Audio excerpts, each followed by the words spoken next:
Okay, I had to get rid of her just for a moment. Don't leave us, Janet. The reason why, first off, this is one of the first streams we've had back since Josh has got back on his feet, literally. I'd like to introduce you to Six Nation 31 Kings again. He almost died on us. And if you guys could just. I'm getting better. Yeah, he's feeling better. What's up, world champions? Still getting better. And today on A Girl, a Guy in a Movie made an exemption to bring a third party in to have him help discuss this amazing film we had. Hi, baby girl, how you doing? And I'll bring in our third individual. And gentlemen, you may start your engines. Hello, everyone. Janet's back. If you've seen the Rocketeer, then hopefully you know why I'm wearing what I'm wearing, because I had never seen it before. So that was wonderful. Yeah, Josh. And if you haven't seen it, you've seen like what? Notice what times? She's wearing. You've seen how many times have you seen it? Yes. Sorry, got distracted. Let me put my hand up. There we go. I know, right? I swear to God, I feel like we're Chicken Bob from the Bob and Tom show, and that's Christy Lee. There we go. Is that gooder? I'm happy that you're so much better, dude. I feel like I'm 12 years old again. Yeah, because we were really worried. We Janet really were. We were constantly talking to each other, saying, "Have you heard from him? Have you heard from him?" I was like, "No, I haven't heard anything." I keep sending messages to your phone. It was like he's not replying. Yeah, My phone. His mom's okay. We didn't know. It was behind the dresser for like 2 months, and I couldn't find it because it blended in with the black dresser. We thought like either your aunt or somebody else in your close family proximity had passed, and you were just taking time. But around day 7, have you heard from Josh? Neither have I. And so, like on day 10, Soy-Based Jeremy's popping up like, do you know what's going on with Josh? I think his account got hacked. I'm like, it might have gotten hacked. I don't know. Well, not reaching you by phone. That right there has the genetics of a goddess. Okay. I don't think so, but thanks. You're really good, Janet. And my accounts I got that joke. On various social media did get hacked. Mm-hmm. But not to the extent that everybody shit ton of password changes and just getting annoyed. How the hell does this always happen? Yeah, I started looking at Nampa and the Boise greater area hospitals for you. And Luke's north. Nothing was. Is where I do end up in a situation where I'm like on death's door. Write that down. Thank you. So I would try, if you ever visit Nampa area and you end up in a car, the nurses assistants, and most of the staff are super cool. And definitely get a cup of ice because they got filtered ice. And it's the most delicious thing on earth. What? When you're in the hospital and they don't allow you to drink a bunch of crap ice or some ice water, and they have filtered ice, and I swear to God, it was like the best ice in the entire world. Sounds retarded, I know, but trust me, it's tasty ice. Well, I'm just glad you're anyhow. What were we streaming for? The Rock of what? I'm just saying that I know my media pretty good. You just say filtered ice, like what? Yeah. Not even certain. What? What? Have you ever set up that account like I told you to? Not yet, Janet. Okay, well, you need to do it and to put some voices on there because I'm telling you, you'll get some work. You're really good. Haven't you seen all the people that do stuff on X and they do Trump and they do Nancy Pelosi and stuff and they get asked to all the different spaces and stuff? Yeah. Okay, well, I that kind mean, of stuff's really- if I had the Wow. time, I'd be more than happy to do stuff like that. I really would. I would love to do that. Mhm. Could you Right imagine now, doing I'm getting my Hecklefish voice down. Skeletor, See, there you go. doing Fau- Skeletor, Fauci. but one of your usual political rants? Mhm. Like, holy crap, excellent. Yeah, I think so. But you know what? A lot of people, you could do that. What you do is you send one of those AI pictures of like a Skeletor, but then you do the talking and say, "Just wanted to wish you a happy birthday, you old scoundrel," or whatever, something like that. And people pay you $10, Definitely crappy. stuff You like wouldn't that. say that. Well, I want to wish you a happy birthday, you boob. yeah, something like that. But that's what you do. That's what kind of stuff that you could make money doing because you can do the voices. Good quality well water is So. absolutely. I agree. It's a town that have well water. Mhm. Yeah. And aside from that one time that there was an earwig, it was awesome. Mhm. But that's a story for another day. So we're here gathered today to discuss a movie from 1991 by Joe Johnson, I believe, is the director.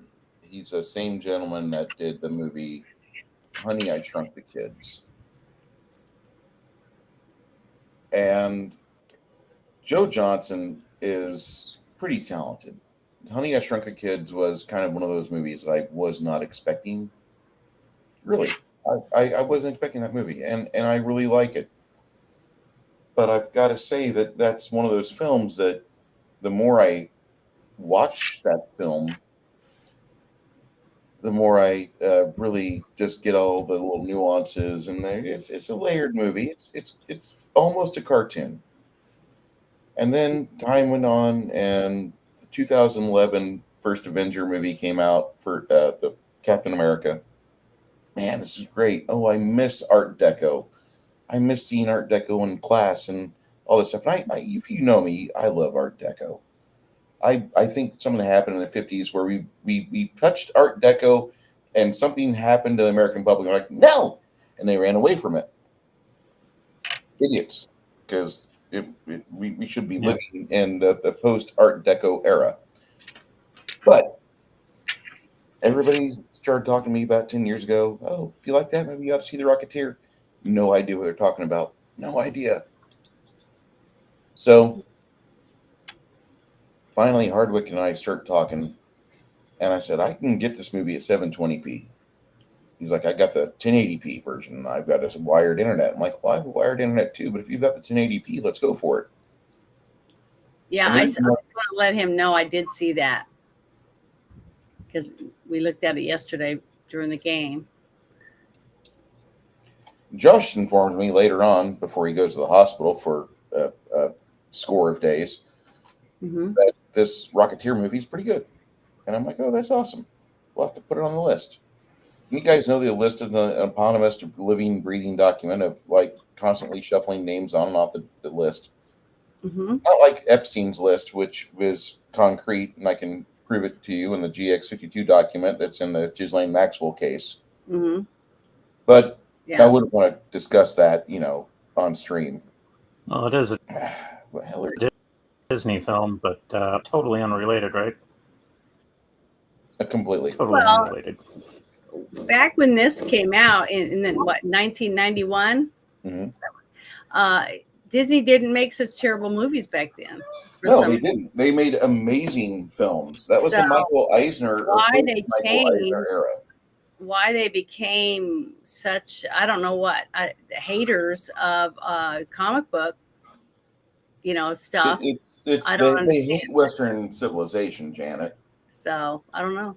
They're making sense. It's the Well, But see, why? I've said this many times. Why take something that's worked for you in the past and made you money, and people flock to it, and then they buy it afterward, after they've seen it multiple times, and you make money off it? Then you can sell, lunch boxes or whatever, shirts and stuff, and then turn around and just throw all that out the window. It just doesn't make any sense. That's not good. For the company to lose money off all the movies that you make, especially when the budget for each movie goes up and up and up, and you're not making back the money that you spent. So to me, that doesn't make any, that's not common sense. At least for the stockholders, you think they would start saying, we want you to make authentic as possible movies. well, that's the capitalist mentality of it. Like, you do stupid shit and you lose money. Yeah. But if you They're are not socialist, they're globalists. Communist, they're socialists. It's the ideology. I'm sorry, Tom. I didn't mean to For interrupt. the people. Oh, that's okay. They're not for the people. But there's It'd too just many be a commie socialists that rant. are out there that love money, but they don't want you to have any. Heaven forbid you have choices on, like, either generic peanut butter or Jiffy. Yeah. They absolutely it's just envy. And I don't know what happened with Disney. There was a cultural shift that happened in the late 80s where they started doing, in the early 90s, being gay was suddenly like a nouveau thing. And so they had gay days at Disney, and they had a bunch of other experiments they did. And they did have, some success where, like, more people were talking about what was going on in the park. It wasn't the age of the internet, but they were talking about the park. And so Disney wanted that conversation to continue. Michael Eisner faded from the CEO position. He went somewhere else, resigned, whatever. Yeah. And this movie is at that tail end of that era of greatness that Disney had. Because for a while, you guys remember Sunday nights, 6 p.m. or 7 p.m., Disney was on again on Sundays with the Magical World of Disney, and they would show fun stuff. I think there was only like one turd they ever showed us, and that was some science fiction movie where they took a colony ship to another planet or to another place, and the movie just really floundered. It just had bad pacing, good special effects, no action. There was only like one quote-unquote space battle where they literally triggered one projectile out of a airlock, and that was it. Mm-hmm. But the movie sucked, and that was the only turd that Disney ever had. It had a beautiful cast. The people in that show were amazing, but this is Disney we're talking about, and they hire beautiful people. Talking about the black hole? What? No, not the black hole. hole. This is not the black hole. That was 78. The movie that I'm talking about was made in 89 or 90. And I'm trying to what? I'm trying to think of what movie that was that did so bad. I'll pull it from memory. Space Odyssey, that wasn't a Disney movie, was it? No. Okay, because that was good. So I was going to say, oh, I'll talk about that one. No, this is a colony ship with like a gigantic cast of people. A lot of them very young, but their goal was to put everybody in sleeping capsules, and then they'd age about 10 years when they woke up like 200 years later. And over the course of the movie, a military captain went rogue, and he took this super structure ship with a bunch of various weapons on. With Dennis Quaid that we watched? No. Was it Earthstar Voyager? Yes. Oh, I never saw it. Voyager. Yeah, that was a Disney movie. They showed it in 2 parts, and I recorded it on beta. And I think I watched that tape 2 times. And each time I tried watching it, I ended up looking at my Star Wars D6 books instead. Well, I never saw it. That was like 86, I think, when it came out. Okay. Yeah, Earthstar Voyager was it. Because I remember Disney World in 87 and going to Epcot. Captain EO was a hell of a lot better than that. Yeah. Mm-hmm. Yeah. I don't know. But Disney had a magical time, and trying to help you guys remember that. And maybe that's why we're all here, because we're just reliving or remembering a time when things weren't such piles of dung in popular media and culture. And this movie released in '91, came out with Joe Johnson at the helm, and the movie's beautiful. Like, they have everything right. They got the colors down for the paint jobs on the hangars. Got Beeman's gum, of course, because Beeman's gum is the most popular gum any pilot will ever use. Yeah. You've got the GB airplane, which is prominently featured in the show. The one thing that I was real impressed with was the location manager that had to go out and scout for the rural areas for it to be dirt roads, because they did a lot of above footage looking down because they were in a plane, right? And they're looking down at the two cars racing. And I didn't see anything at all in any of these things as I was looking that made it look like it wasn't from the 1930s. You know what I mean? So they did a really good job at scoping that type of stuff, because a lot of people, when you're driving around and in your location manager, and you got like 5 or 6 different movies or TV shows that you're scoping for to take pictures or take notes about, you're looking around and you're trying to find the specific, places that you're going to use for a shot or whatever for the movie, to be able to see it and then go, I'm going to go back and look at it from above, with a drone or whatever else, however they're going to do it. I was impressed because I was looking for different things like that. And another thing that they did do that I was real impressed with, because I'd never seen this before, was the way that they made a movie within a movie type thing. And they had the one character that was one of the bad guys in the Neville. Neville. What was his real name again? That's Timothy Dalton. Yeah, Timothy Dalton. Okay, Timothy Dalton's character was starring in a swashbuckler movie, and they had the sets built for that. So you basically had sets for a movie inside sets of a real movie. You see what I mean? Mm-hmm. So you got to see people walking around behind the scenes, and you got to see all the people working on the film, the camera guy, the director, and the chairs, the way that everything was set up. And then you got to see behind the set where they had the the props and stuff sitting around, and then they had the wood holding everything up, and the lights and different wires just everywhere. I was impressed with that. And then they also had the extras, here and there, people running around putting props out and all that. So they did a really good job to make me believe that he's walking in, or even when she was doing some of the parts, Conley doing her scenes, because she was playing an extra, and she had tried to get the part of the young woman that had a speaking line, so had one line in the movie. And they did a good job at making you believe that that's what they were doing, especially for someone that like me that has been on sets, that's been backstage, done all these different things. So I was impressed with a lot of the different detail that they put in, because as I'm always looking for the amount of detail and the set design, the clothing, the hair. They just did a good job, because everybody in the swashbuckling part, the clothing, the shoes, everything worked, because it looked like real a movie was being filmed, for me to see it.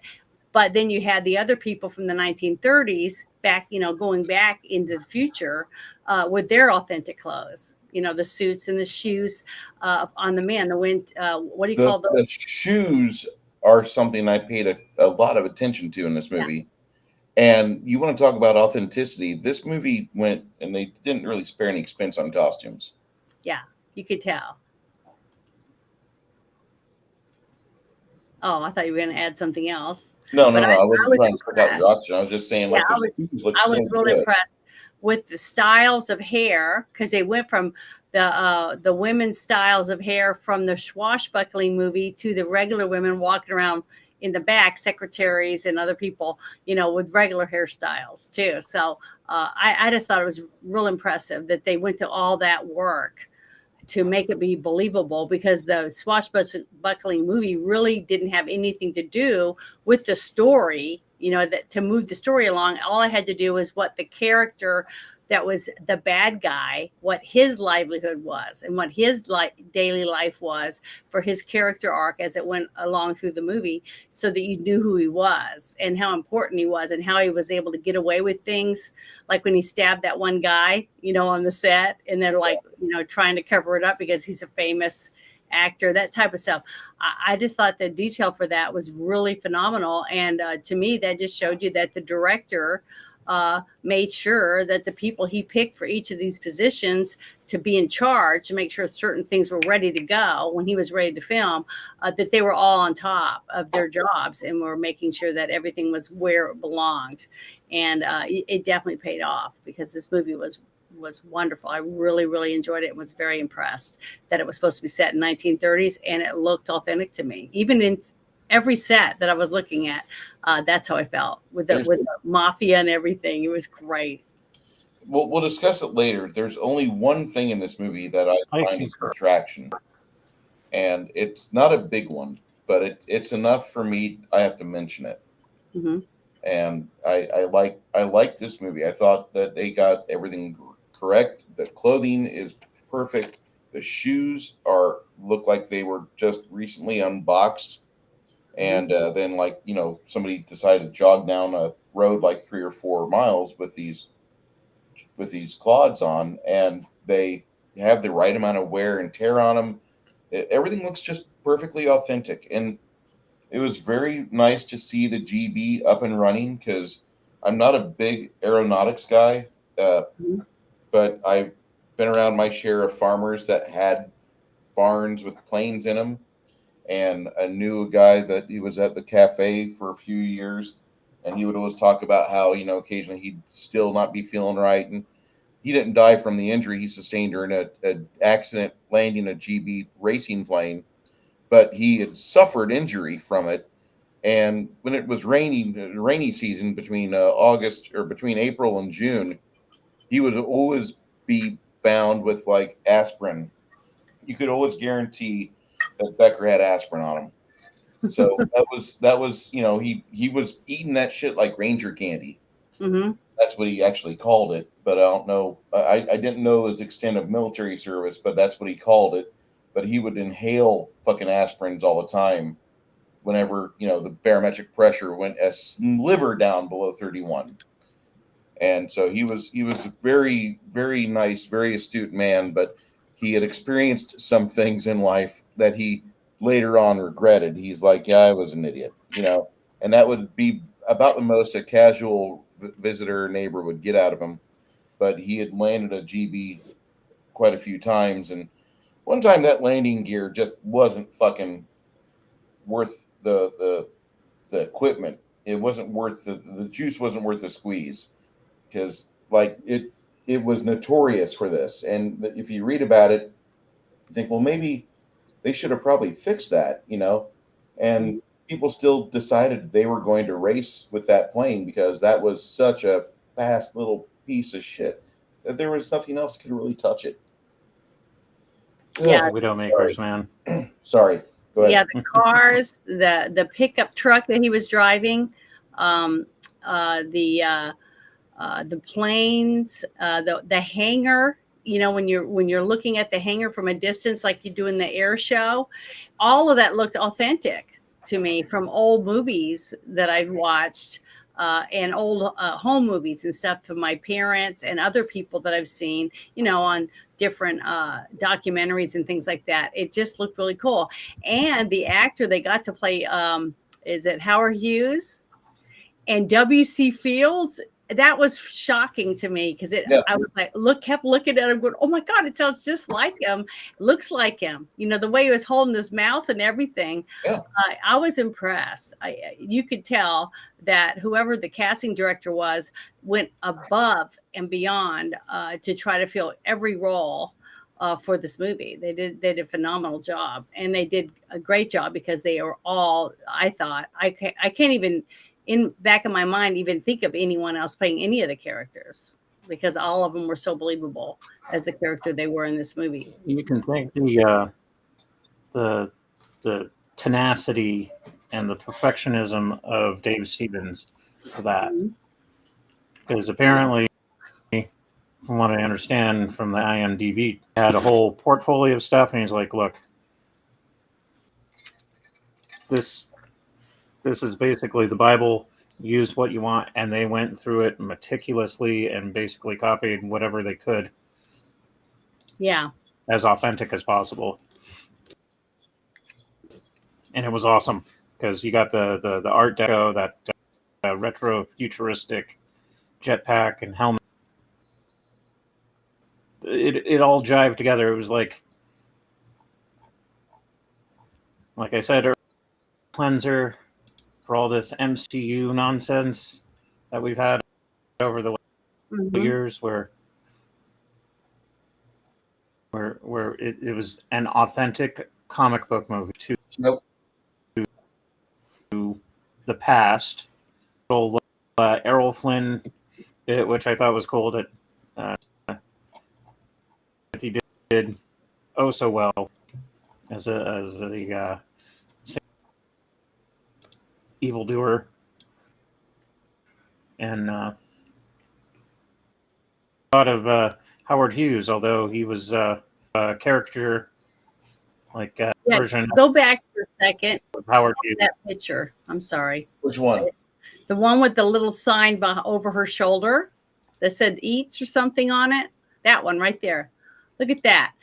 Now, if you took a snapshot right there and you aged it a little bit to make it look like an older snapshot, what in that snapshot would you not believe was from the 1930s? Look at his glasses, and he's wearing suspenders. It The looks vehicle like it's from the and the 1930s. sign. You know what I mean? It just looks. That's what I mean. It was very picturesque. Sorry, I didn't mean to interrupt you, but I wanted to stop before we went too far, and I forgot about the picture. But go ahead.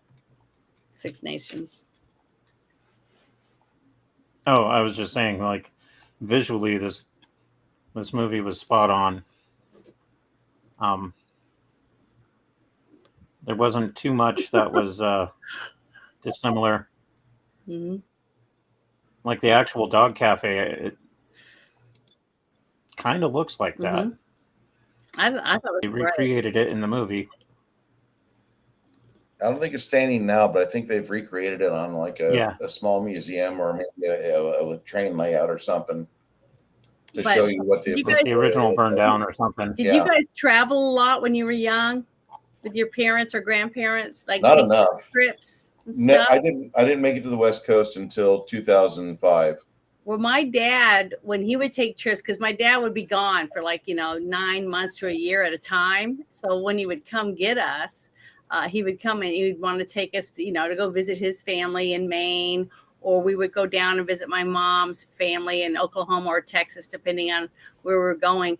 And he'd get the map out and he would route out places to stop, like these roadside things where they had a performing bear, or the big giant ball of rubber band ball, just weird stuff like that. And you would always see these pictures on the walls in these little hole in the wall places that had stuff like that cafe, on the wall, and it would be autographed by people, because that kind of stuff was, I guess, the stuff that you would, that your grandparents or your great grandparents would have lived as kids or whatever to see those things. And those things were popular for them. And my dad would say, I want to go to all these places, because I remember my dad talking about different places that he went when he got to travel. So it was just neat to see some of those little things and little details that they added, like that dog cafe. And the fact that in the movie, you see the little bulldog running, going, running around with the snack in his mouth before. And then next thing you know, you're in the dog cafe. And I just thought that was little things like that. It was just really cool. It almost made you feel very nostalgic, and I love period stuff anyways, because I love the clothing, and I just love the sets and the vehicles and, all that. It just takes you back, it's almost like you're almost there for a few hours while you're watching the movies. And I just love that. I thought they did a really, really good job at putting me into another era. Just wanted to add that. What is that that's up on the screen? In less than 2 minutes, we're going to be cutting our feed to YouTube because there's censorious cuts. And Okay. so you can either click the link for the X.com broadcast for Janet Mhm. or my link for Rumble, one of those two, and continue to follow us there. But I just have no use for communists. And if you know my new Discord handle is Dead Communists Are Best, you understand my level of The only derision and good communists. yeah, that's the only good communist we have. Well, the young woman that was in the movie, she goes to a fancy dinner with the star that she always wanted to act with in a movie. And so I tried to dress up in the same type of attire that she was wearing when she went to the dinner, except I couldn't find any white gloves. I looked everywhere. I have black gloves, but I didn't have any white ones. And she wears a jacket when they take her and they drug her basically, and they put her on the Hindenburg, right? Wasn't that what that was? Yep. And she The doesn't want to wear Luxembourg. the Luxembourg, yeah, in the movie. But Yeah. basically, Yeah, when you but it's saw basically the Hindenburg. the scene though that they had, and you looking up, from where all the people were, and they had her at gunpoint, and you look up and you see this giant blimp just going really slow over the top of the building, the museum.